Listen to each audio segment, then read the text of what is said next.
and you give me all. Good morning, everyone. Welcome to the third day of BLF 2014. There's a small change in today's schedule. Mr. Natwas Singh is unable to attend the festival due to being unwell.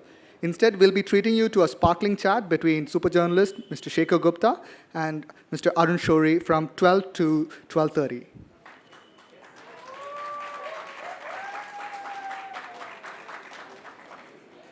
Now on to the scheduled program from 11 to 12. We have on Fatwas, False Gods and Fascism. Arun Shourie in conversation with Madhu Trehan.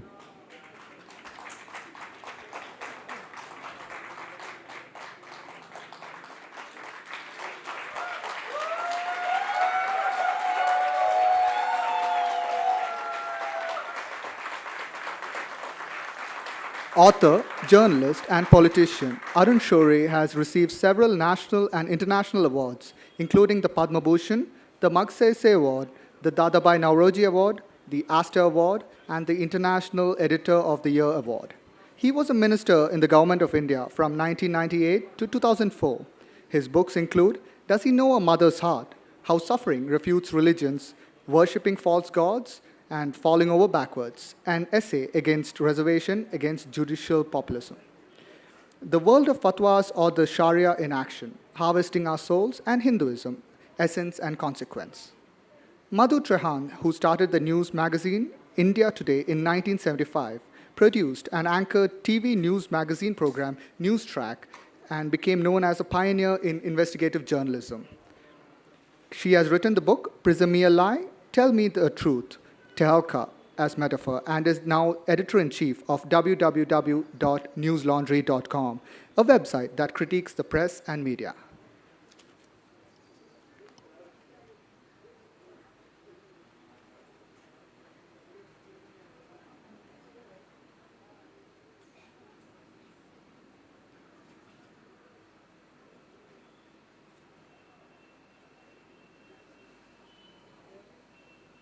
Yours?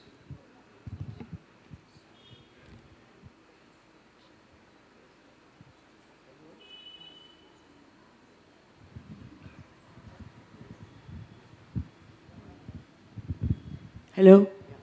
Thank you.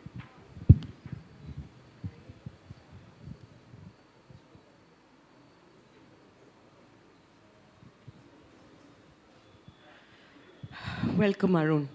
A lot has happened in the last week, which instead of going straight into the questions that I prepared from your books and other events, I thought it would be interesting for the audience to hear your opinion on the last 2-3 days. One on Modi's visit to the United States and what has happened to Jayalalitha yesterday.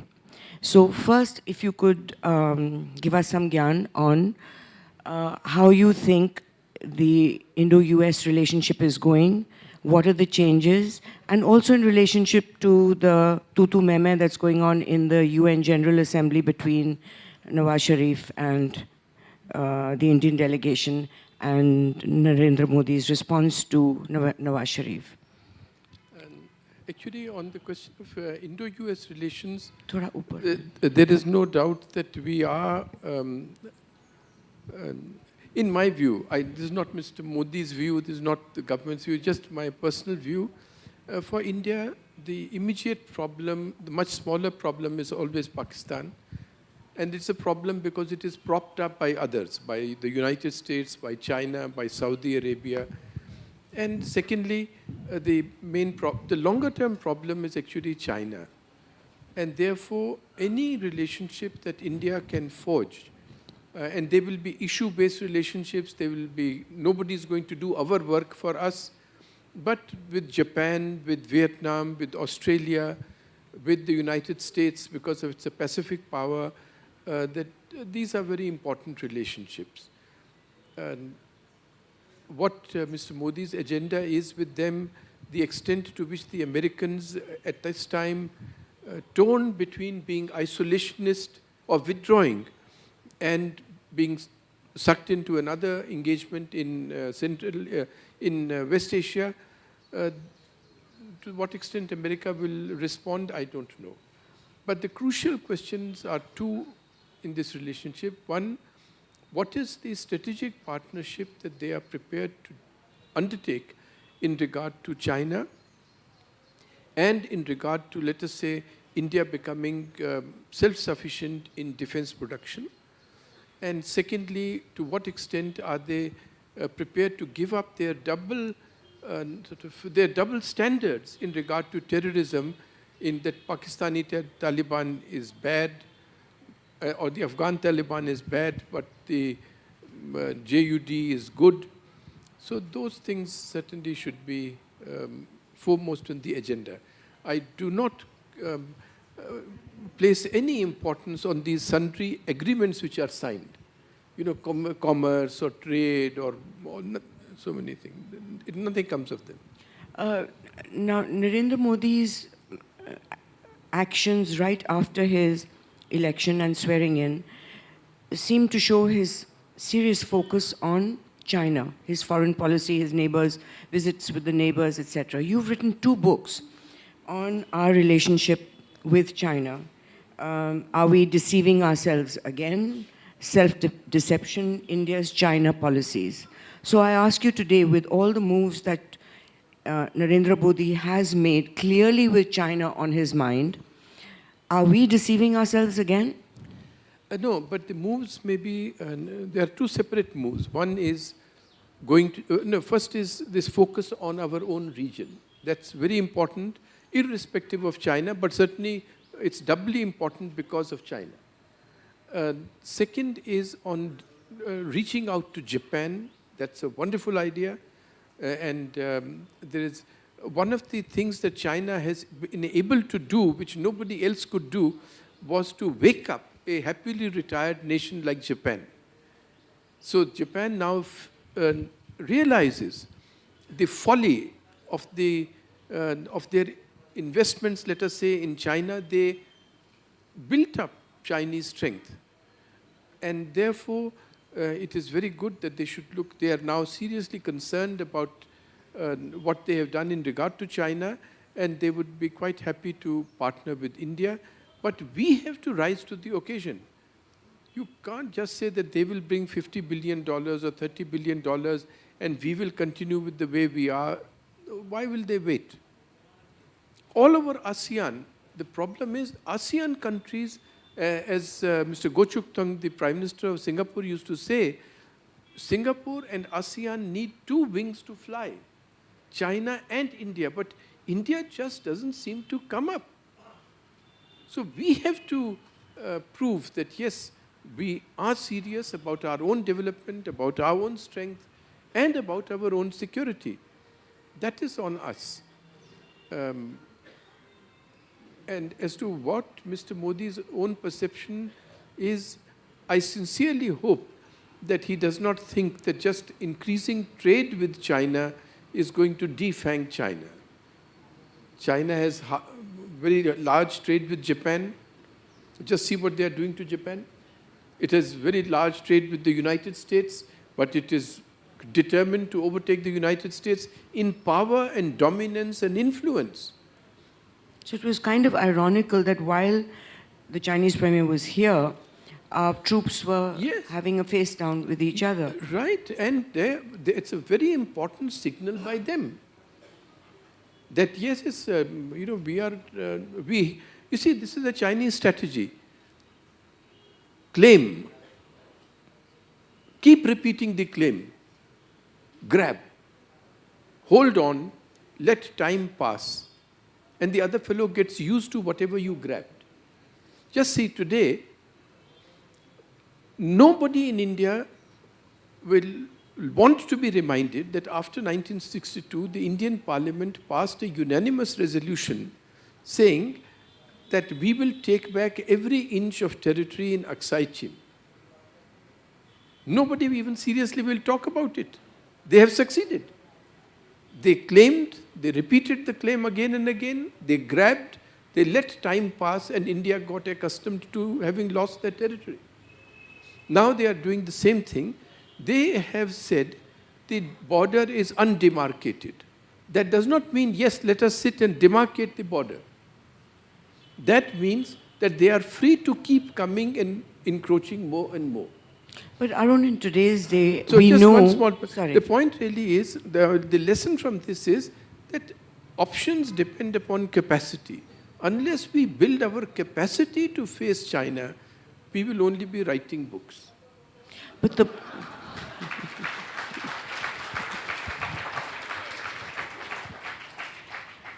But the border issues clearly are not like in ancient times where territory is important. Obviously, this is a tactic, a strategy to distract, to deplete resources of the other nation. It's not really to gain kilometers or miles. Yeah, that's a very important point. It is both. It is to, for instance, they really have an idea that they must get Tawang. So they are doing something in the West. They want a clear route now. First they had a clear route to their western provinces from Tibet. Now they want a clear route to, an unfettered route, unquestioned route to Karakoram Pass and others. Hence these new developments and incursions. But it is also to give, not just force us to divert our resources. It is to give a signal to Southeast Asia and the rest of the world that India is just, is not able to look after its own interests. What will it do to help you? It's a very powerful signal there. Chinese president is here, 1,500 or 1,000% of their personnel come and sit there, and we are not able to do anything.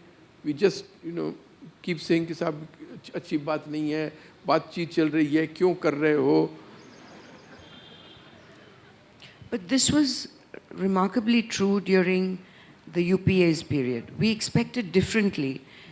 According to Narendra Modi's campaigns, he was extremely aggressive in his speeches about Pakistan and China.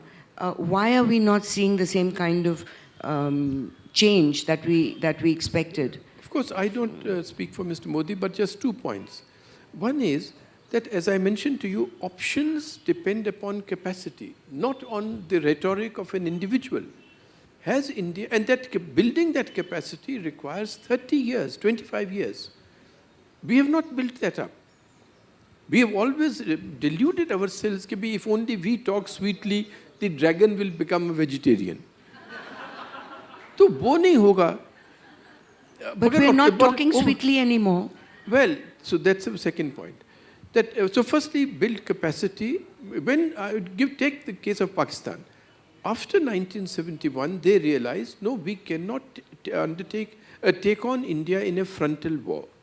So General Zia-ul Haq devised the strategy of a proxy war, and he built a capacity, and they have, succeeded for 20 years. Because we did not build the counter capacity to do Kashmir in Balochistan. अब वो नहीं करोगे, then you are always on the defensive. Speeches आप जो मर्जी देते रहो.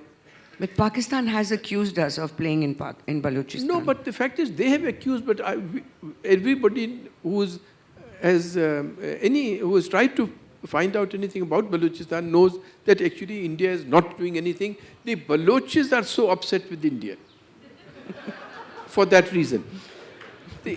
But on the question of Mr. Modi, and I do not know what transpired in the talks. But yesterday, Mr. Roderick McFarker, Professor Roderick, as you know, he's a very good scholar at Harvard on China, and one of the standard books on the Cultural Revolution is his 2-volume work. He has said in an interview a very interesting point. He said that, the Consul General of China in Bombay said that China would be investing $100 billion in India. When the agreements were signed, they were some $25 billion. Now, McFarker says that no Chinese consulate official would have given a completely speculative figure so far out of the ballpark. So it must be that during the talks, something happened and the Chinese just scaled down their so-called commitment or offer or intention. So maybe Modi talked firmly on the border, I don't know. But talking is not as important as actually building capacity.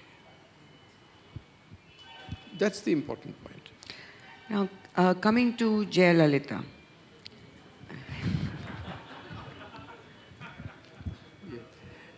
Now, firstly, and we have all to sort of exit to Delhi, so we should ensure our passage to the airport. You've always been fearless, Arun. You faced down many governments, many prime ministers, faced jail. Surely you can face the road to the airport. No, the first thing is, as everybody who's convicted says, that I will comment after I read the judgment. And this is a 1,000-page judgment, so there's a lot of time we can take. No, but I'll tell you the principle involved. I do not know enough about this particular case and about the evidence that is there, and so what has led to the conviction. So if we can just put the case aside, I'd like to say 2-3 things on this. And also about vendetta in politics. No, but you see, sometimes it is the just as CBI director ne kaha na that you have to catch a thief to get a thief to catch a thief. So maybe it is through vendetta that truth comes out. Mm-hmm. So we cannot dismiss the facts just because the opponent brought them out. As you know, in media, we often benefit from the fact that two persons are quarreling and we get the information. Yes. So the same thing may be happening in this case. The point is whether the facts are correct or not, and the magistrate has come to a conclusion. But I personally feel there are 2-3 other lessons. Yeah, now, please do not think that everybody is distressed when a lady is sent to jail, etc. So I am not on this, that it's a good thing. But the first is, the case should not, no case involving a public servant should take 18 years. This is a good proposal of Mr. Modi that such cases must be disposed of within 1 year. And for that reason, I have always said we don't require a change in the law. We just require one simple thing, that in cases involving public servants, that means ministers, legislators, judges, civil servants, there shall be no adjournments at all. Just that case. You've had a 24-year-old case dismissed 20 years. in July, defamation case, contempt case filed by Subramaniam Swamy against and you. by the then Chief Justice. Yes, so it is after 24 years, it was dismissed. Right, and in fact it involved Karnataka, because I had written an editorial against Justice Kuldeep Singh's report on Ramakrishna Hegde. Yes. And they said this was contempt and so on, and naturally truth was a defense. And a commission of inquiry is not a court. These were the 2 points I had made at that time. There are the points that the court has upheld now. So it's a landmark judgment in the sense that truth as a defense is the first time it's been accepted. Yes, because as you know, during the NDA period, truth was introduced as a defense. Maybe the friends may not know why. Traditionally, the law in India was that truth is not a defense. Because if I say so-and-so is a corrupt judge, and I say I will now prove it, then the court said, no, you are further scandalizing the courts and lowering the judiciary's esteem in the public eye. That is why distinguished journalists had to actually tone down what they had to say in regard to the courts. But now the court has said, yes, truth is a defense. It has recognized the validity of the amendment in the law in 2005. It had been worked on in the NDA period. It was passed during the UPA 1 period. But the second thing also was the obvious one, that a commission is not a court. So you can say a commission is wrong. We did not attribute motives. But the question apart, one is there should be no adjournments. Second, I feel what Justice Venkatachalaya's commission said was that in regard to public servants, the onus of proof should be opposite. It should not be that I am a minister, you find, as in Mr. Sukhram's case, one of my predecessors in the communication ministry, उनके बिस्तर के ना उनके पलंग के नीचे bedsheets में 4.5 करोड़ रुपया नगद था, cash. But now the CBI has been proving for 20 years that he got this in return for some decision he took. And naturally adjournments after adjournments, so 20 years have gone. It should actually be the other way, that Mr. Sukhram should have to prove that on the minister's salary of 20,000 a month, Mrs. Sukhram was so frugal that she saved 4.5 crores. And the third thing is that you must have confiscation of all assets, not assets only those which are acquired through corruption. Fourth point is, this must involve physical incarceration, not just fines, and being barred from public life for life. Then we will begin. And if these small changes can be done, I tell you, this Lokpal business is completely wrong, because it will be yet another layer. What you should do is just make these 4 or 5 changes. One of them is just a procedural change. And you have a good opportunity today that 20, 30 conspicuous politicians are arraigned before some court or the other, and if their cases can be nailed, and they are convicted and somehow sent to jail for 7, 8 years, India would have really made a beginning again.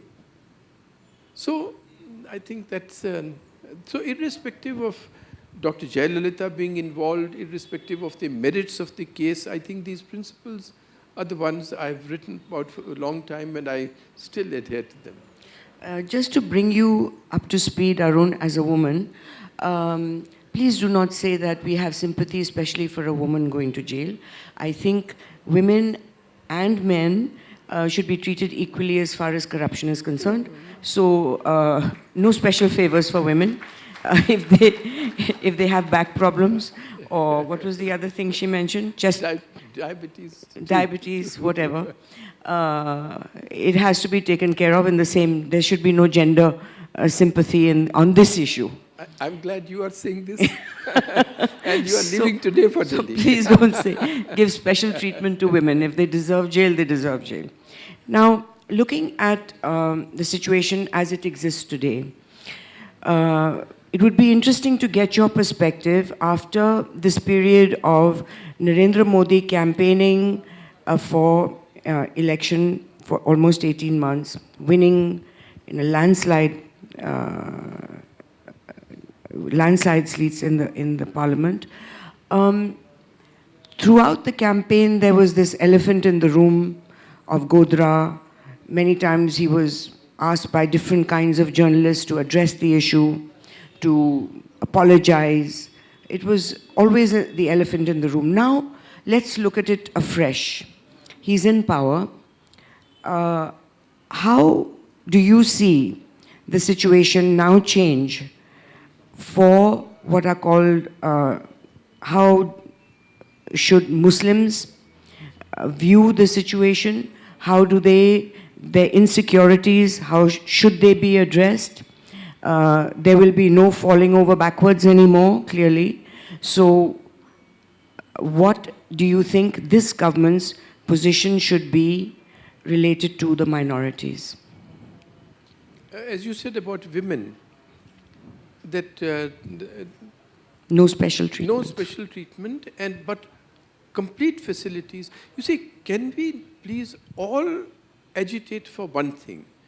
The criteria for for state policy must always be the individual, not a group. Because the moment you set up group identities, you then fracture the country into several types of groups. This has been one of the arguments in this book, Falling Over Backwards, of mine against reservations. And secondly, in identifying whether that person is eligible for a special benefit or not, please look at the economic criteria, not the fact that he is from this group or that group. Just these two changes, and let us take that the weavers who happen to be Muslims, are facing difficulties in entering new professions, even as their weaving is being taken over by machines. And by China. China. Okay, now don't give them help as Muslims or even as weavers.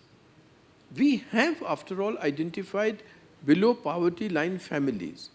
Give them all the help that is necessary in better education, in everything, as persons who are disadvantaged from the economic, secular criteria.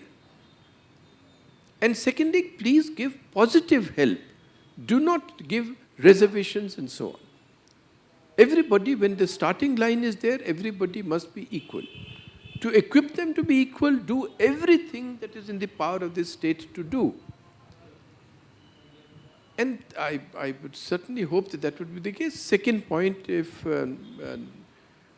Mr. Modi and others don't mind, is certainly this case that everybody must realize that you cannot play the good cop, bad cop routine any longer.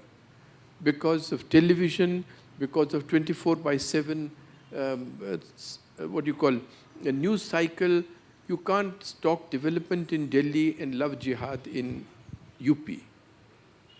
The message will then get clouded, and your singular focus which the country needs on development will get scattered.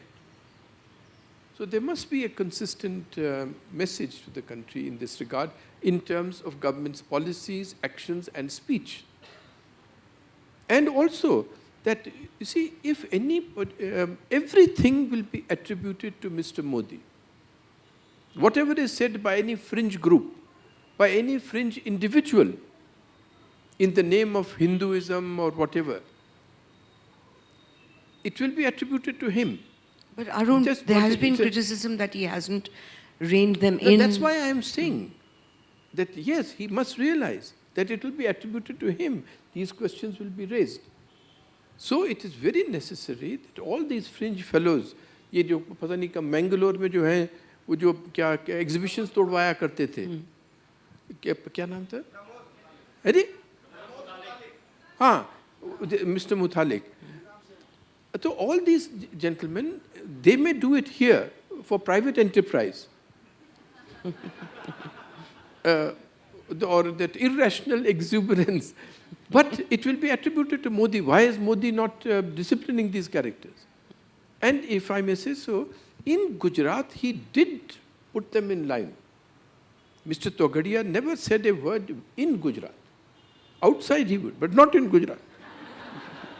So what is happening here? So therefore, I think maybe thus far Mr. Modi has felt that if he gets involved in every little skirmish, he will lose the central focus of what he wants to convey. I presume that is his rationale. But I would urge that he would have to, through maybe informal communication to all these groups, ke bhi aise mat karo. And they will fall in line.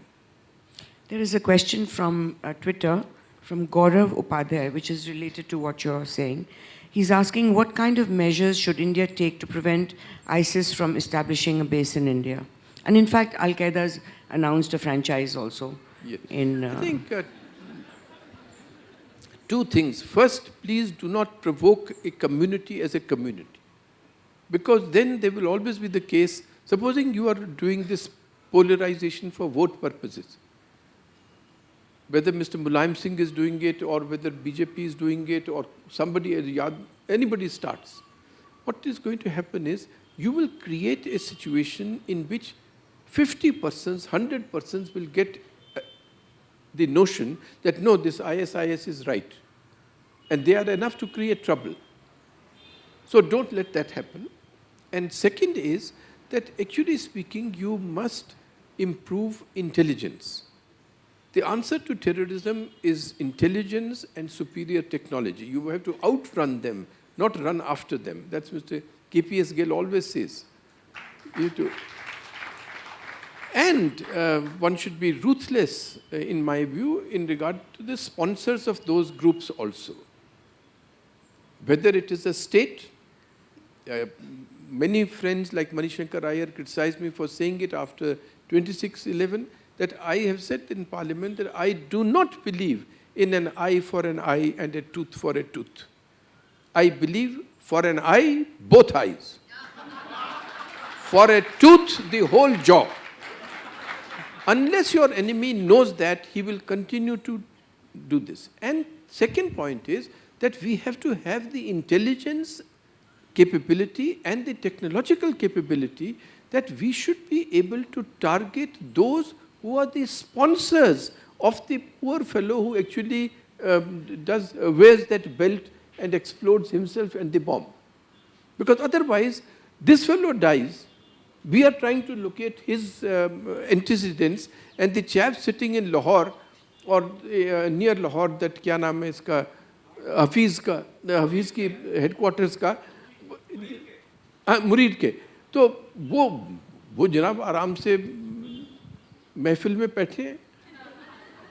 So unless you can do what the Americans did in regard to Osama bin Laden, this will continue. So a lot of effort on technology, a lot of effort on intelligence. Arun, there's a question, personal question. In reading so many of your books and your articles, you have in many ways emulated and brought up Gandhiji. In some areas, particularly this one, you have completely rejected him and have gone more leaning towards Swami Vivekananda, who said that the Hindu man, when he was proposing when he was speaking about the Arya Samaj, the Hindu man should be like the samurai and defend Hinduism in a militant, aggressive way. Lokman Tilak, even Aurobindo Ghosh at that time, or Sri Aurobindo at that time, before he became a pacifist, also spoke about the aggressive Hindu. There was, during that Renaissance, what you spoke about just now, not an eye for an eye, which Gandhiji finished as an eye for an eye makes the whole world blind. You have said the opposite. So now, are you completely rejecting that it makes the whole world blind? No, Madhu, I am nobody to reject anything Gandhiji said. But in regard to why Gandhiji is an idol for me is that it is in personal conduct, in sacrificing everything for the great national cause, and for his great example in an interior-directed search. Therefore, he becomes invulnerable. All those great qualities in regard to personal conduct. But if quotation mongering is going to, if we have to just go by the Shastras, then Gandhiji has not only said that the world goes blind, but he also said that he prefers violence to cowardice. So we are not going to go into one thing or the other, and he did legitimize the approved of the sending of troops to Kashmir when the invaders had come. But I think, and the phrase of Swami Vivekananda actually is that he would want the Indians to have a Hindu soul and an Islamic body. Yes. Well, but the Islamic body tears itself apart also, as you are seeing everywhere else. So the point really is not about these great persons, but we have to think as they thought in their circumstances. We have to think for ourselves in the circumstances in which we are placed today. And I don't think that non-violent resistance is going to work in the face of persons who are bent upon tearing societies apart. Pakistan, for instance, Islam does not unite Pakistan. It divides Pakistan. It is the object of dismembering India which unites Pakistan. So we should recognize that. और उनके लिए sacrifice, उनके लिए सिर्फ हम non-violent resistance वगैरह करते रहें, ये तो होगा नहीं. और वैसे लोग भी नहीं रहे अब, जो कि non-violently border पर खड़े होकर उनको persuade करते रहें. I think even that group that used to go to the border with candles, even that have stopped. So it seems to be redundant at this point. But do you, Now we have a question, another question which is kind of related, also from Twitter. Sneha Gupta is asking you, do you think the rise of Modi ideology or Modiology is the rise of soft fascism in India? To that I would add, you know, what you were mentioning, that there are people who give statements out which you said are from the fringe element, which encourage what I would call petty violence, in, as you said, you know, walking in and breaking, tearing up paintings and things like that, love jihad, all this. Now, there is an element, say, like this young man who was killed in Pune by a bunch of what they called Hindu ideologues. Are we making India a more dangerous place internally, besides the fact that we are saying that we want to appear more aggressive and more powerful and strong at our borders? What are we doing within our society to become more inclusive, more humane, instead of giving this kind of tacit permission to be violent and to have the confidence to say that we are there's only one view and that is the Hindu view? No, it's not the Hindu view. See, some people forge powers of, क्या कहते हैं इसको, power of attorney papers, that I am the person who speaks for the Hindus. So it's just a forged power of attorney paper. Nobody has given them the power of attorney to speak on behalf of the Hindus. So one lesson from what you are saying is that each of us must speak up against them. Just don't wait for Modi to say something. And we must put pressure on every occasion on the state to enforce the criminal law of the country expeditiously and fully. Abu Dabholkar, jo Pune mein mare gaye, you know, he was a rationalist. So for that, we must demand, we must insist. Newspapers should carry box items कि भाई इतने दिन हो गए अभी murder में कुछ investigation कहीं पहुंची है या नहीं पहुंची.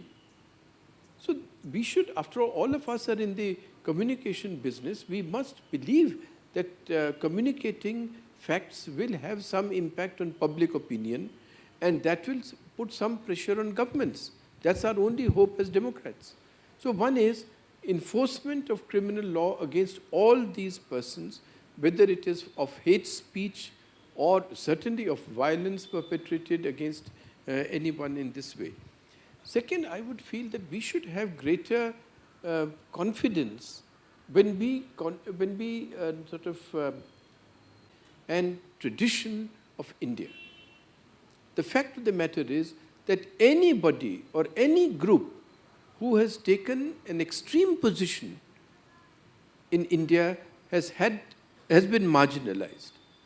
Whether you take Bhindranwale or Naxalites or Mrs. Gandhi during the emergency, तो इसलिए fascism वगैरह का इतना जल्दी सोचना मेरे क्या ठीक नहीं है. Would you include the RSS in that? Well, if the RSS does anything like this, I am sure that they would be marginalized. From their point of view, they are trying to be inclusive. Supposing, to give you one instance, supposing they say that everybody living within these territorial limits is a Hindu. So, now let us say this offends Muslims who want to be known as persons who believe in Islam, which is not Hindus. Well, we have to dialogue with the RSS. यार क्यों ऐसे ही छेड़ रहे हो बात? Rather than saying, oh, this is the fascist point of view, this is the beginning of fascism, this is where it will lead. उनसे बात करनी चाहिए. उनसे बात ना भी करें, public में कहना चाहिए. So I feel that we are sitting as if, you know, we are sort of just heckling from the sidelines. We should speak up with greater confidence, have greater confidence in the size and diversity of India and the cultural traditions of India. We keep saying, oh, they are violating the cultural tradition by such extremist language, but we don't have faith that the cultural traditions are so deep that anybody talking that language will actually be marginalized in India. एक बहुत अच्छा उर्दू का couplet है कि किसी आने वाले तूफान का रोना रोकर, if you get out into this boat, if you leave the shore, oh, you will get into the sea and there will be such a storm.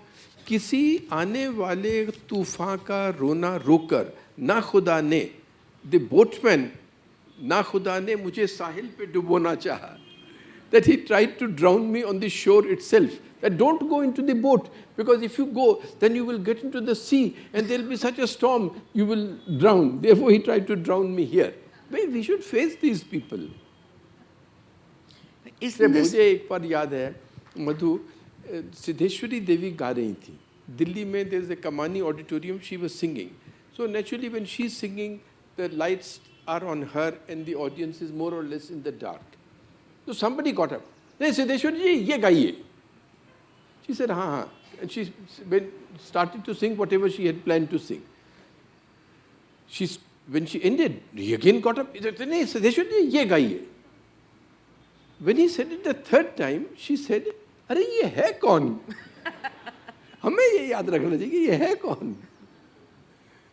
हम भी हिंदुइज्म के बारे में बोलने वाले हैं, सिर्फ वही थोड़ा है. Sorry. Okay. One last question from me and then we go to the audience. Arun, you spoke about truth to power, which we had discussed earlier. You wanted to speak about that. No, so we were talking as to what has been the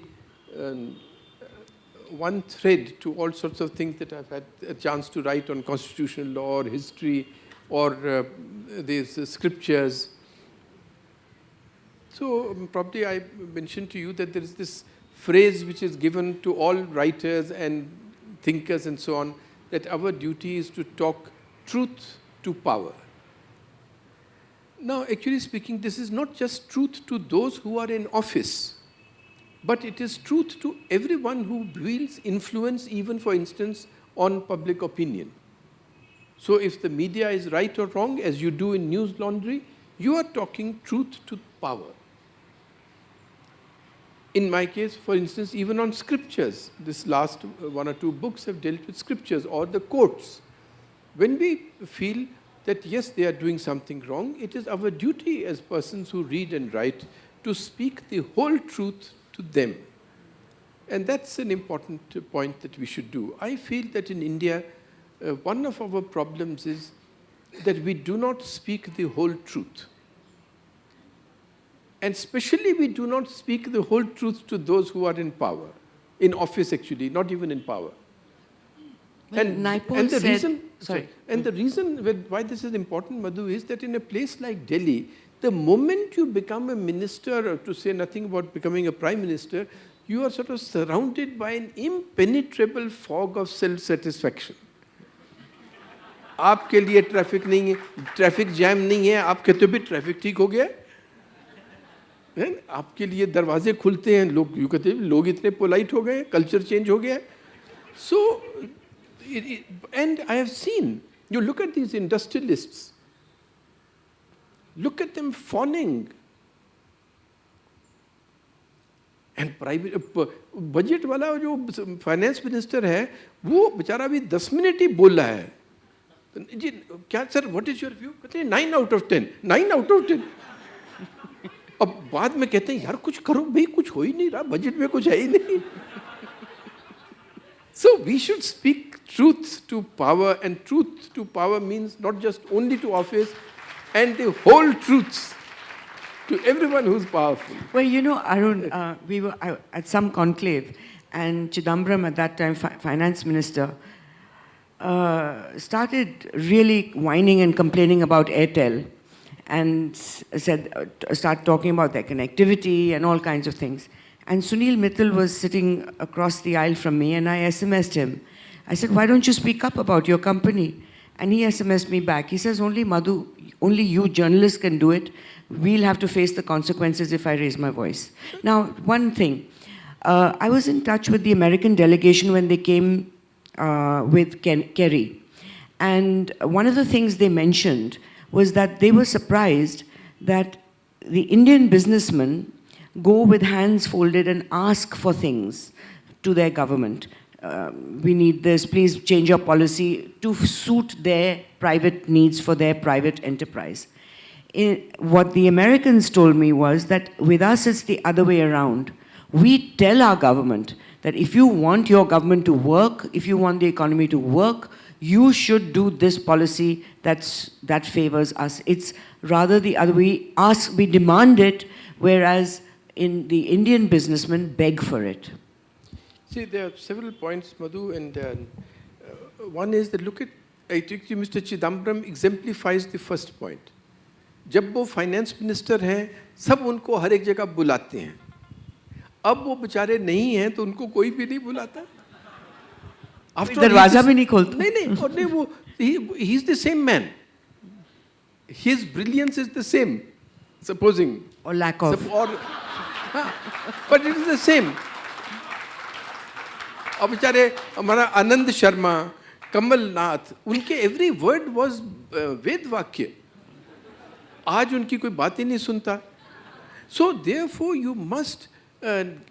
we must actually have a rule that would we have called this person if he had not been occupying office. You should apply this to all governments. And immediately public discourse in India will improve.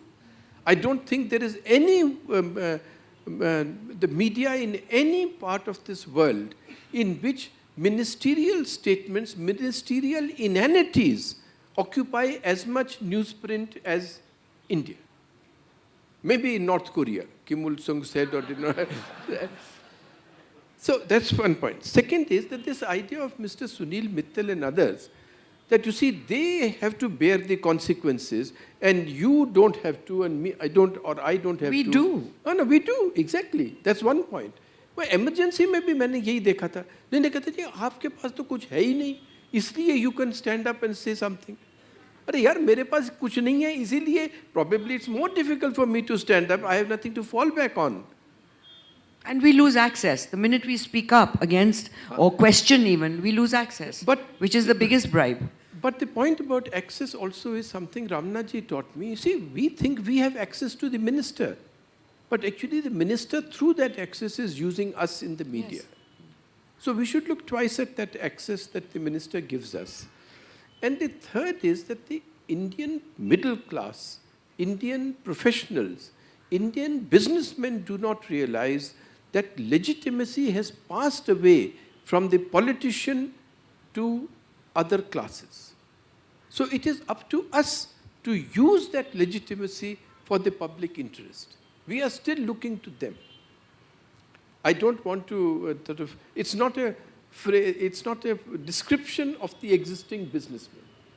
But I will tell you an incident from Mr. Ramnath Goenka, and please do not think that I'm describing Indian businessmen. But I'll tell you how I was scolded. We'll try. I'm sure it does. No. You see, ऐसे हुआ कि my routine used to be I would reach the office at about 8:15. I would go to Ramnaji's room and I would have coffee. That is how I got addicted to this South Indian coffee. Now, he would have read all the papers and he would say, "Tumhare correspondent ne ye nahi likha, wo Inder Malhotra ne ye likha." He would be scolding. So one day he told me in the morning, he said, "Ye tumne ye tycoon likha hai? Ye tycoon kya hai?" मैंने कहा जी नहीं ये तो business वालों के लिए ऐसे ही मैंने लिखा था ये वर्ड यूज किया थे टाइकून है. You see, Ramnaji could abuse fluently in 13 languages. Starting from Sanskrit, और वो माँ बहन की गाली के नीचे गाली नहीं देते थे. So please don't mind what he said after that. He said, अरे ये टाइकून है, ये हिजड़े भी नहीं है, ये हिजड़ों की औलाद है. So inconceivable a phenomenon are they that they are the offspring of eunuchs. They will not stand up for anything. No, that's not the description of every businessman, but really, now we have for the first time business persons. Bangalore exemplifies them. In these Narayan Murthy's, Premji's, all these Mind Tree, everything, in which they have not come up because they have got a mineral concession from the government. In many ways, they've come up in spite of governments. And today, people will listen more to what Ratan Tata says, what Narayan Murthy says about the economy, than they would listen to any sundry finance minister. So these people have to speak up more often. And who can, क्या consequence किसी को क्या कर सकता है? अरे भैया, I can tell you, क्या करेंगे आप पर इंक्वायरी करेंगे ना? मेरे पर यूपीए ने 4 इंक्वायरीज करवाई सीबीआई ने, और एक तो अभी बेचारी एनडीए वालों के टाइम पर हो गई है. And that gives me the distinction that even in this gathering, a distinguished gathering, there is nobody who has what I have. I am unique. I already have 4 certificates of honesty from the CBI. Nobody has. So we should break the fear of these consequences and so on. The last time you called them, instead of them calling you, and said, I want to come. No, Madhu, I'll tell you what happened just now. What happened was that they have ordered another inquiry into this some Udaipur hotel. तो वो Udaipur Vilas Hotel. अच्छा, वो कहते हैं जी anonymous complaint. Orally. Orally on anonymous complaint कि चलते चलते किसी ने कह दिया. So I contacted through influential people the CBI director, Mr. Ranjit Sinha. तो उन्होंने कहा कि भी मिल लेते हैं. मैंने कहा जी मैं घर आऊँगा, क्योंकि वो आपके रजिस्टर में सबके नाम है, मेरे नाम ही नहीं है. तो ही वॉज काइंड इनफ, मैं उनके घर गया, उनको सारी चीज़ बतलाई. तो हमें डर तोड़ने चाहिए. But people like Pradeep Baijal, what does he face now? Well, it's a very important point. Even the point has been made to Mr. Modi also and to his senior people that look here is a secretary to the government of India. 10 years after his retirement, 12 years after he implements a cabinet decision, you start an inquiry about him. Now, in this case, I have of course told everybody, no civil servant is responsible, I am responsible, please come to me. But not everybody is going to do that. So, Mr. Modi is relying on the civil service to be his principal instrument. But if the secretaries today fear that 10 years after their retirement, 12 years after they take a decision, they may be hauled up by some inspector of the CBI on the basis of an anonymous complaint or an oral complaint, then are they going to work for you? They will also keep filing. आप जितना मर्जी कुछ करते रहिए.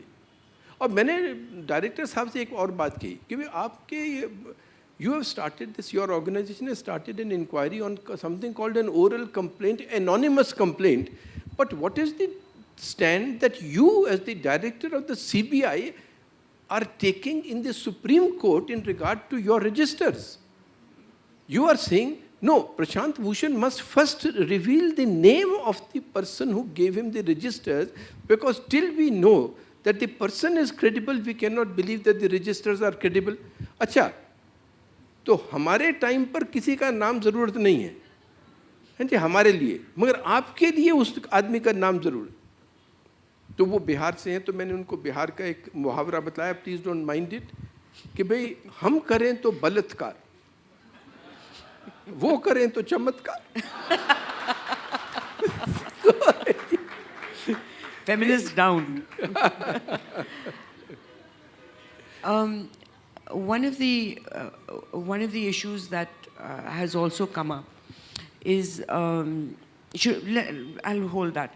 Let's take some questions from the audience. Whoever has the mic.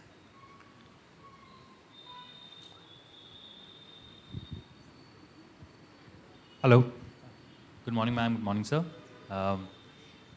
You've talked a lot about, the fact that we need to move out of, having religious loci or caste-based loci and have more individual-based loci.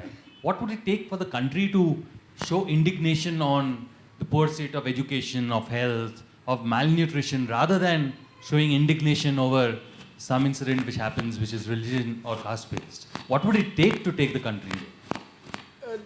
Can I add to that question? exactly what he's saying. One finds even in situations like natural disasters, say floods in Kashmir or an earthquake. Now, there are earthquakes, I've seen coverage of earthquakes in California, in Japan. Nobody comes out on the streets and starts blaming the government for the natural disaster. But in India, we seem to have a culture of whining and the blame game all the time. Few citizens will go out and actually get into action, the ones who are able to help, which you see in other countries in national disasters. Somehow the blaming comes first. The taking on of responsibility of each citizen comes last. I think, Madhu, maybe we in the media are to blame largely for that also. Because we focus on the man who's blaming. We do not focus on the person who's actually delivering some help. So, if we just black out these chaps who always are professional, sort of blame mongers, probably we will focus on the ones. There was a very good article written by Ajay Shukla in the Business Standard, how actually by focusing on peripherals, we had omitted in the case of Kashmir the work of volunteers from within the valley and the neighborhood who did good work. So we should focus on that also. But there is a culture, this is this my baap culture, that the government is responsible for helping me in everything. And unfortunately, one of the things that happened during Dr. Manmohan Singh's time was this reversal of the main theme of reforms. Main theme of reforms is that we should reduce the role of the state in our lives. But by Narega and by this insurance for this, food right, it is that the government is to do everything for me. That's wrong. Our society is much stronger than our state, and we should strengthen the sinews of our society. Okay. Mr. Shourie, I have two questions for you. One was on the point that the Parliament passed a resolution saying that we're going to take back Aksai Chin. That's all very nice, but I think it's rhetoric. The problem is Aksai Chin is at the same elevation as Tibet, and the Chinese are all over Tibet, and we have to go up mountains and passes to protect that area. Don't you think ultimately it's better that we divide that in that the Tarim Basin area stays with China and the Indus River Basin stays with India? That's one. Second very brief point is, Professor S.N. Balagangadhara pointed out that Indians, from our education, we are able to see fellow Indians like Westerners see us. We are not able to see us as they do. And which is why we pick everything from the West. You're all casteist, you're fascist. And we curse each other like that. We have no self-image of ourselves. What would be your comment on that? Also, Arun, in relationship to what he said, you wrote about this dam that the Chinese have built. Maybe you could speak a bit, add that to your answer, to what he's asking you. Sir, I think these first point on the Aksai Chin and so on, as the question really is not about defending it because the whole plateau is higher, but it's that mountain range. In Chumur, actually they were at a disadvantage. We were higher. So, tactically it is something quite different. And from this point of view, why not say that everything to the north of Brahmaputra is, after all, Brahmaputra is such a flooded river and so on, तो वो उनके लिए चला जाए अरुणाचल प्रदेश. तो why not say कि भाई फलानी जगह मुस्लिम मेजॉरिटी है वो इसलिए पाकिस्तान के पास चला जाए. तो ऐसे तो कंट्रीज नहीं सर्वाइव कर सकती. So second point really, जैसे border बन गए हैं वैसे अभी we have to defend them and be Chinese in that regard. Second point on the question of, on the second point that we just take up whatever things the Western fellows say, that absolutely is correct. We do that very often. Any issue that comes up there, anything that becomes an issue there 10, 15 years later becomes a great issue here. I don't want to offend anybody in this regard, but how suddenly every group is, I don't want to say much, but just look at the way homosexuality in India has become such a big issue. यार यहाँ कोई रोक नहीं है किसी पर. किसी चीज़ की रोक नहीं है, सारे टेररिस्ट पर रोक नहीं है, किसी होमोसेक्सुअल को क्या रोक होगी? But it has become a big thing to sort of write about and, beat our chests on in this regard, and that one section of the Indian Penal Code must be changed. This becomes a very big issue. The reason for that is that there is insufficient acquaintance with and understanding of our own culture, our own traditions, our own social reality. And we just pick up sort of, there's a wonderful phrase of Mao, persons who with pitiful industry pick up scraps of knowledge from the dung heap of foreign books. So we should look at our own neighborhood and see. That So I agree. what you're saying is that this whole issue, which people went out protesting, candle marches and all that, was ludicrous on the homosexuality, because before this became an publicized issue, there was complete freedom and nobody really paid too much attention to it. And that every group is, in a sense, looked upon, whether it's from caste, marriage, or any. You can imagine discrimination in every regard. So, but I don't want to be now taken as being somebody against homosexual rights and so on. But yeah, जिसने जो करना है करो, कुछ करो तो. But we know of homosexual couples living in India for years, like old married couples. So nobody's really gone and arrested them. So why not let that prevail as it is? But I mean, without having any feelings on it one way or the other, I was on your point that things that become issues there suddenly are taken up by some fringe groups in India, and media runs with them, and it is such an ephemeral attention span today that then that becomes an issue at that particular moment. I mean, everybody is welcome to his preferences and so on, and we should have it that way. As long as they don't hurt anyone. Nobody. Should we do one last one? A very good point there is the old, liberal position in this regard is the state should not intervene in self-regarding actions. Actions that do not hurt anybody else, the state has no business coming into those. One last one, yes, whoever. Yeah, first of all, I would like to thank BLF for making my dream come true to stand in front of Arun Shourie and ask him a question. So a round of applause for BFL, please. Sir, me and my father are great fans of your writing. I wish I could brought him in, but he's taking care of my kids, so I'm here. But sir, I have read your book on Fatwas. And you bore to death the reader with all the correct constitution pages where we should go and look at it, that what it has said. But I come to a moot point again here, that if we are secular and if we have a union government which respects each region and each regionality, then is it not justified that Muslims should have their own constitution which they believe in, and that's where we as a union government respect each religion in its own essence, rather than put the union as a big brother on them all the time, saying that, even though you are in the union, I will allow you only this much of freedom, but this aspect you have to listen to me. Are we not contradicting ourselves by saying that we are secular, but we still union? It's very interesting. See how the word secular has changed. That unless now, you see, formerly, secular meant that unless you look upon a human being as a human being, you are not being secular.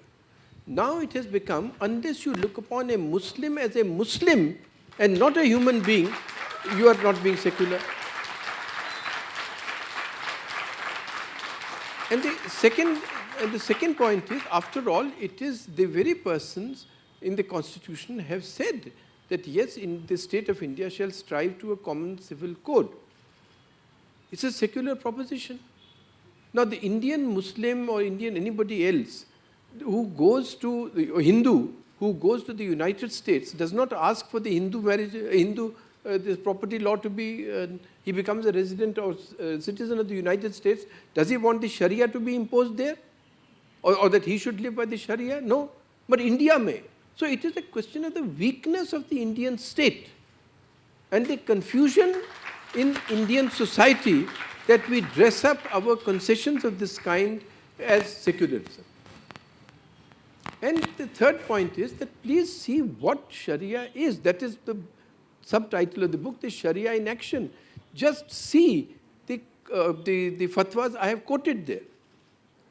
Been quite mischievous. No, but It's great fun. no, You no. have to read that book. Yes. He's gone into the net and picked up the most bizarre fatwas. No, but those are the standard fatwas. It is the Supreme Court legislating. You say, if I write on the Supreme Court and pick up some bizarre judgments, but that's the Supreme Court. It's from the sixth. It's a great book. It's a great argument. It must be read. But I'll give you one point on the question of women. There's a thing called conditional divorce. And I have 30 pages of fatwas on that. Now just see it, look at it from a secular point of view. The conditional divorce is that if a husband tells his wife, unless the court acquits Jayalalitha tomorrow, you are divorced. And now that poor woman, the wife has no ability to influence the judge to exonerate Jayalalitha. But the clerics have held for 500 years, and they hold it today, that the pronouncement of divorce is valid. And the chapter of my title of the book is, if your mother does not come to my bed tonight, you are divorced. This is the fatwa given, and the divorce has to be upheld because the mother-in-law did not come to sleep with me. Is this secular? So when you talk, please examine the actual, the purpose of that book is not to run down Islam or anybody, but to see what is the mindset of the ulama who give such fatwas, and what is the mindset they seek to create in the ummah, in the community of believers. That's the point.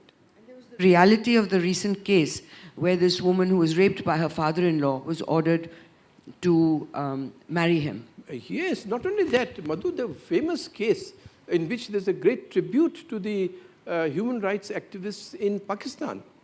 There was a young girl, and she was blind. And she was used by both the son and the father, the employer and his son. And she became pregnant. Now she was not married, so her pregnancy was taken as proof of her infidelity. And in Islamic law, for reasons that you would not want me to go, there are, for the male to be convicted, there must be 4 eyewitnesses to the act. There is a story behind that. But anyhow, 4 eyewitnesses to the act. So now this lady, raped successively, having become pregnant, could not say, I have eyewitness, or actually there have to be 4 male true believers who must have witnessed the act. So she could not say, she could not even herself say. So she was convicted to be stoned to death, and the father and son were let off. This became a very big cause, and to the great,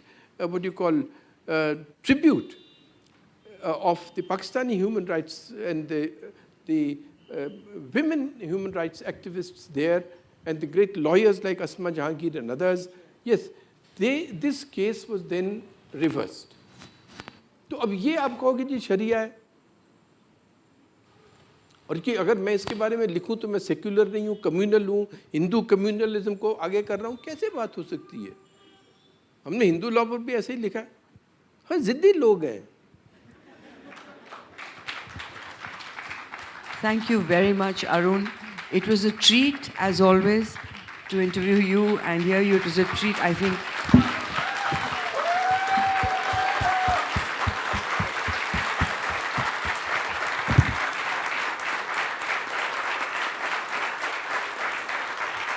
Thank you, sir. Thank you, ma'am, for such a wonderful session. Arun, sir, we request you to be seated because we're going to continue another session with you. Now, before that, I'd just like to remind everyone that to interact with your favorite authors, we have a book signing event right behind the stage. We also, since this edition of the BLF is dedicated to the memory of late Dr. U.R. Ananthamurthy, we are doing a photo session of his works in the cafeteria. Also, we have a book quiz in the cafeteria from 3 to 5.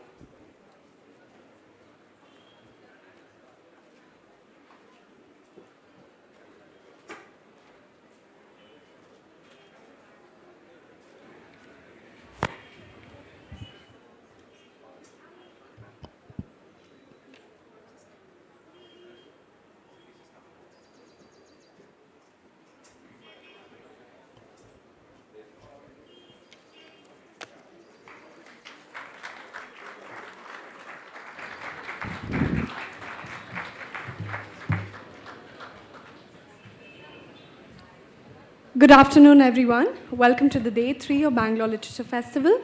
As per the change, our next session is a political powwow with the super journalist Shekhar Gupta in conversation with Arun Shourie. Author, journalist, and politician Arun Shourie has received several national and international awards, including the Padma Bhushan, the Magsaysay Award, the Dadabhai Naoroji Award, the Astor Award, and the International Editor of the Year Award. He was a minister in the Government of India, 1998 to 2004. His books include Does He Know a Mother's Heart?, How Suffering Refutes Religions, Worshipping False Gods, Falling Over Backwards, an essay against reservation and judicial populism, The World of Fatwas, or a Sharia in Action, Harvesting Our Souls, and Hinduism, Essence and Consequence. Shekhar Gupta's works include the most significant investigations in contemporary journalism in the region, from Indira Gandhi's Operation Blue Star to the disastrous Indian intervention in Sri Lanka, from tracking Pakistan's politics and military to the first Afghan jihad and its effects in Kashmir. A recipient of Padma Bhushan in 2009, he was the author of Assam, A Valley Divided, and a monograph, India Redefines Its Role. Before beginning the session, we would like to wish Mr. Natwar Singh a speedy recovery. Now I request the panelists to please take over the session.